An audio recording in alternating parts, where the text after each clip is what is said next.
wonderful signals that is basically free market research for us, as long as we have the right tools and analysis and make decisions around what that data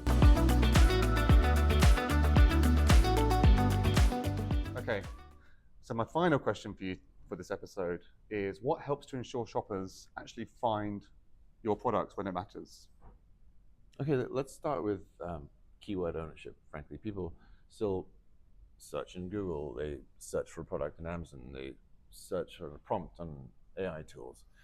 So sort of ownership of that keyword, that language, is super important. Now, AI search ranking in 2025 rewards structured content, whether that's mapping converted keywords, pruning the fluff that can kill visibility, having content that is both compelling and accurate and precise. I think all of that is super important. Again, if it's not indexable, it's not discoverable.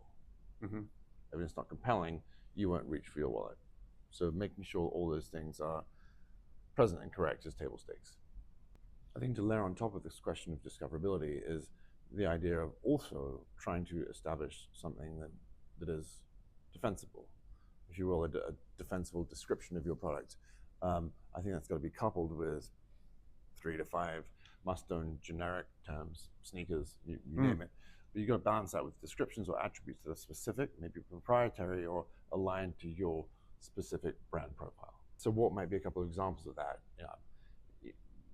Apple competes in, obviously, with electronics and computing, but smartphones primarily. Yet we look at the array of smartphones and they're all the same slate of glass effectively. What differentiates Apple? It's the attributes that you assign to it. Frankly, it's baked into their marketing. It's about luxury and it's about privacy. That's what they're looking at. A sneaker is a commodity. What sets Nike apart? Well, I would say their brand attributes would be around performance and around fashion and style. So making sure that those sort of brand attributes are reflected in the content description. That makes sense, and I guess you could add to that, it could also be green or eco-friendly too, if that is your thing that that's one of your values. Right, or it could be, if you think about a car as a car. It's a computer on 4 wheels, most of them, right? Yet, what defines a Volvo? It's the sense of safety, right? Whether or not it's actually safer than any other car. That's the perception. And those are the words that we use to describe that product. That should be reflected back in what the consumer is looking at when they are shopping. Absolutely. What's interesting about Black Friday and many similar events is the timing. The reason it's called Black Friday, some people don't know, that is historically in physical retail, it used to be the time where your balance sheet went from red to black. It's when people were shopping for the holiday season. And suddenly you were making money, you were making margin. So that was that last sprint of a couple of months in the end of Q4 where retailers made, finally, profit. That's where Black Friday comes from. However, it's a fairly artificial construct. It's one that's been replicated. There is a similar one in the Middle East, same timing, in November. They call it White Friday for various cultural reasons. But then there are other entirely manufactured retailer tentpoles. You have Prime Day in July for Amazon. There's no reason that there should be a retail event then, but why not add another one? In the UK, you have Boxing Day, which is the day after Christmas, the religious holidays. At that point, most people should have already spent their money in the run-up to that gifting season. Well, Boxing Day is now trying to get that last gasp of a week out of the calendar year in order to glean more profit. These things are all artificial constructs built around timing. And I think, typically these, they may run for a week, they may run for a month, as you said earlier on.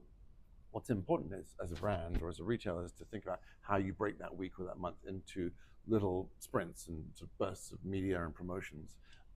Sometimes it means flooding the zone for a particular 48 or 72-hour window for a particular subset of SKUs or products. Interestingly enough, there was an article in the Washington Post recently that did an analysis of 50 different items on, I believe it was Amazon Prime Day this year, and it looked at what the real savings were across a basket of 50 goods. And much to the dismay of the reporter, but much probably to the happiness of the retailer and the brands, the average savings was sometimes less than 1% across those.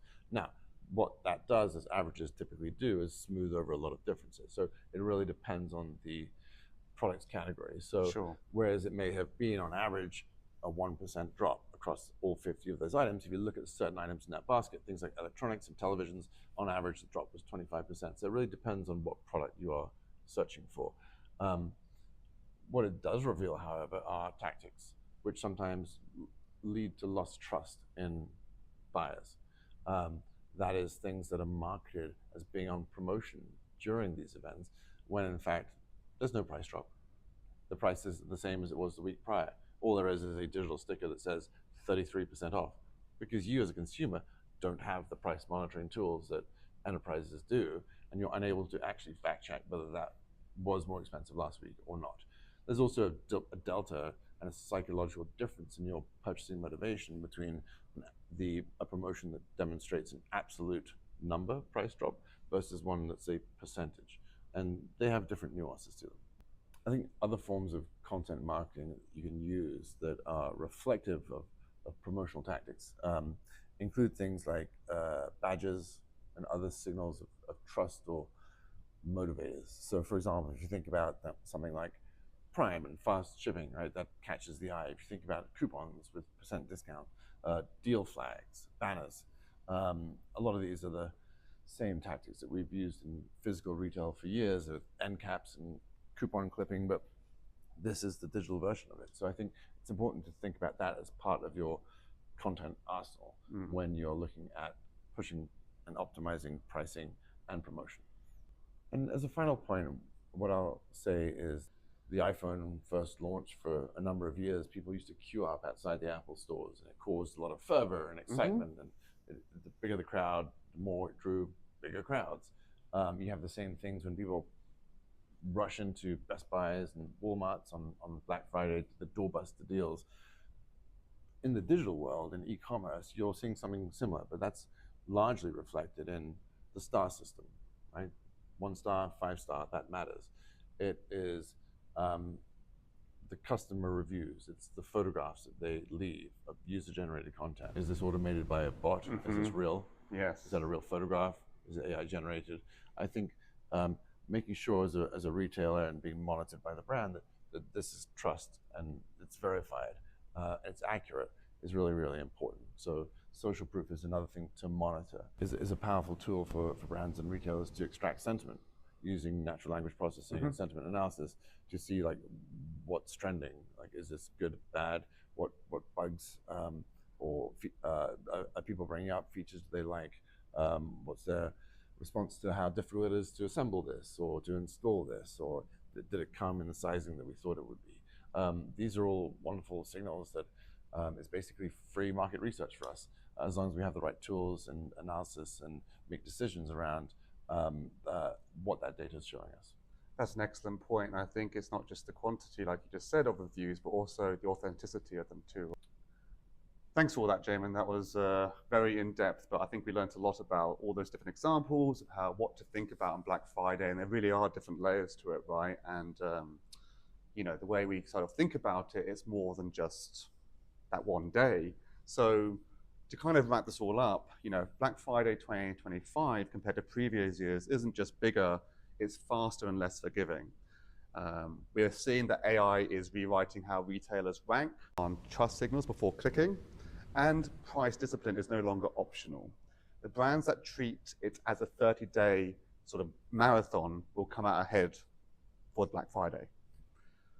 To find out more about eClerx and our offerings, you can visit us at eclerx.com to find out more about our market intelligence, which is our AI-powered intelligence suite that reveals your holistic digital market landscape and proactively turns insights into growth strategies. Thanks for joining us, and we'll see you at the next one.